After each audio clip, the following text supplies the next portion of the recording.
Fatehganj police સ્ટેશનની હદમાં ગઈકાલે રાત્રે વિશ્વજીત નામના ઈસમે એક ટેલિફોનિક વર્દીથી જાણ કરેલ કે ભાઈ મારા મિત્ર પાર્થ ઉર્ફે રવિ દીપકભાઈ સુથાર મારી ઓફિસમાં ખુરશીમાં બેઠા બેઠા ઢળી પડ્યો અને એને હું 108 મારફતે એસએસજી હોસ્પિટલમાં લાવેલો છું અને ડૉક્ટરશ્રી એમને મૃત જાહેર કર્યો।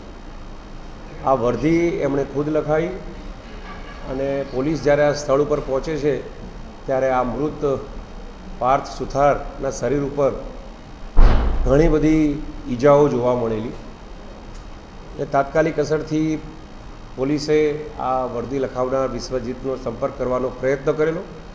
તેણે પોતાનો મોબાઈલ ફોન સ્વિચ ઓફ કરી અને સ્થળ ઉપરથી નીકળી ગઈ।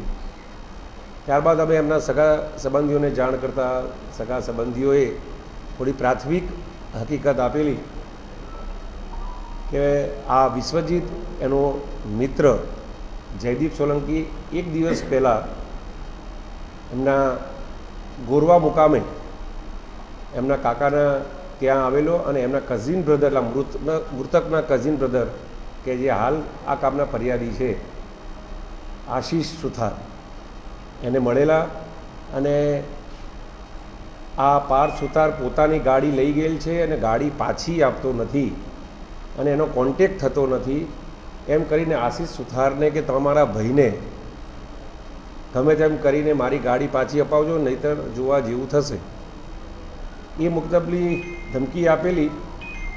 એની માહિતી પોલીસે થોડી છણાવટ કરી। રાત્રિના શરીર સ્થિતિ મૃતકની જોતાં આ ખૂનનો બનાવ પ્રાથમિક દૃષ્ટિએ જ પોલીસને જણાવેલો, જેથી પોલીસે આ એમના કઝિન બ્રધર કે જે બનાવથી થોડા વાકેફ હતા એમની ફરિયાદ લઈ અને ખૂનનો ગુનો ફતેગંજ પોલીસ સ્ટેશનમાં રજીસ્ટર કર્યો। જુદી જુદી ટીમો પોલીસે બનાવી, એમાં પીસીબી, ક્રાઇમ બ્રાન્ચ અને અમારા એ ડિવિઝનની ટીમો જોડાઈ અને અમે ઇલેક્ટ્રોનિક સર્વેલન્સ તેમજ અમારું બાતમીનું નેટવર્ક ઊભું કર્યું। તપાસ રાત્રિમાં અમે ખૂબ સારું એવું અમને માહિતી મળી કે વિશ્વજીત એક ચોક્કસ જગ્યાએ છે। વિશ્વજીતનો સંપર્ક કરતાં એ મળી આવ્યો। વિશ્વજીતની અમે પૂછપરછ કરી તો પહેલાં એણે પોલીસને સહકાર આપ્યો નહીં અને પોતે કંઈ જાણતો નથી એવી હકીકત જણાઈ। વધુ કડક પૂછપરછના અંતે એ પડી વાગ્યો અને એણે સત્ય હકીકત જણાવી કે પોતાની એક સ્વિફ્ટ કાર છે, એ સ્વિફ્ટ કાર એમણે 11 ફેબ્રુઆરીના રોજ આ કામના મરણ જનારને દિવસના 3000 લેખે ભાડે આપી। આ ભાડે આપી અને પછી 18 દિવસ જેવો સમય થઈ ગયો તેમ છતાંય ગાડી સ્વિફ્ટ કાર એણે પાછી નહોતી આપી અને આ સ્વિફ્ટ કાર એ શોધતો હતો અને ઇવન આ પાર્થને પણ શોધતો હતો ને પાર્થ મળતો હતો કે ના સ્વિફ્ટ કાર મળતી હતી।